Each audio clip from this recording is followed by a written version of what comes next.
We're kicking off today with a very special lineup. We're very privileged to have YouTube presenting this seminar with some of the UK's biggest and most successful channels. So I'll hand you over to Jamie and have a good day. Thank you. So Jamal, you'll go. Basically, I got a camera for Christmas, and I live on a kind of like in an estate, and there was like loads of people that was doing like rapping and stuff, but they didn't have nowhere to put it. So then I started like filming them, just going around there. And then as time progressed, I started going to like events and trying to secure bigger artists and people that come from like outside of the UK when they're here, and then just started filming them as well.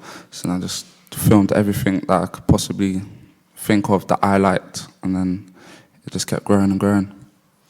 It is. I mean, incredible, really, Jamal, maybe, and how your channel works, because you have a fat number of subscribers, 60,000 or so, right? Yeah. And I've noticed that recently you've been asking more people to subscribe. Maybe that's a recent development.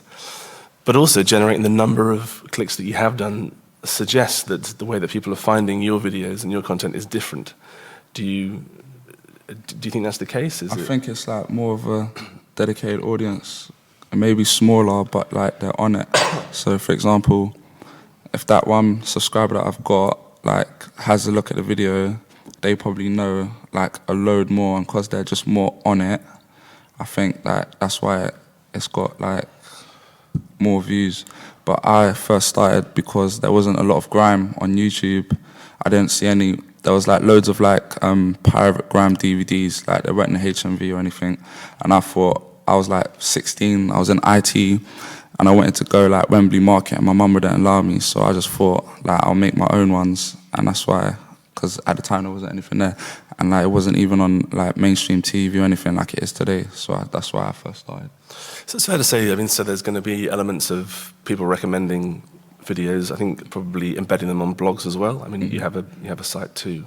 Yeah. So I don't really, my site, which I'm recreating, that did help a bit, like push it a bit more, but I still push like the YouTube as the main thing until my new site comes, and then I'm going to start pushing it through that.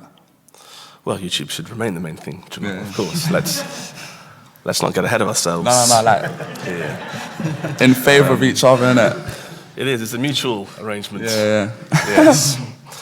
No, I think that's totally. I mean, I think kind of it has been a bit of a surprise for me to see kind of grime pick up the way it has without that sort of corollary of channels that are picking up large subscriber numbers. And I think that you're asking people to subscribe to your channel, which is the right thing, absolutely the right thing. A lot of changes recently. What are the people I featured? Well, one minute you're, as you say, on a housing estate in London, and the next you're striding around Texas. That was like, I went to South by Southwest. I got flew out by Atlantic Records to do the first interview with Wiz Khalifa, and that was like pretty mental. But the way I think I broaden my audience out a bit more is that I may do grime and urban and stuff, but I've done videos of like Justin Bieber, Selena Gomez, The Wanted, and Newton Faulkner, and I think the way that it works so well is I test it out. Like I tested the waters with a guy called Ed Sheeran, and like he now is like signed to Atlantic Records, and he's got like quite a lot of views on YouTube. And the way I saw that when my audience was like clicked with it, I started doing more stuff outside of grime and urban. So that's why I thought, like if I put more subscribers, some people that may not know about, some people that may be fans of Justin Bieber may not know like Tinchy, and vice versa, same way. Because I've seen people comment on the videos, they'll be like, oh, I've never heard this guy before, but in grime, like he's like huge, and it's like both like it complements each other. So for you, the kind of the exciting idea is to introduce people maybe to the music that you love, or the artists that you particularly have a good relationship with. Is that the goal? Is the idea to kind of develop this into the equivalent of a music show, as it were, to kind of get into music as a broader sense rather than just the grime? Yeah, and just like link up both of the two things, because at the moment I've just like recently got a imprint like sub-label underneath Sony RCA, so like I've got a record label underneath that, so I'll be able to sign acts that I've put through my channel, as well as like I think are hot, and setting up I Love Live, like doing like the backstage interviews, like, because I remember, I think the way that I Love Live should do it is like have like a backstage bit, like put a sofa in there,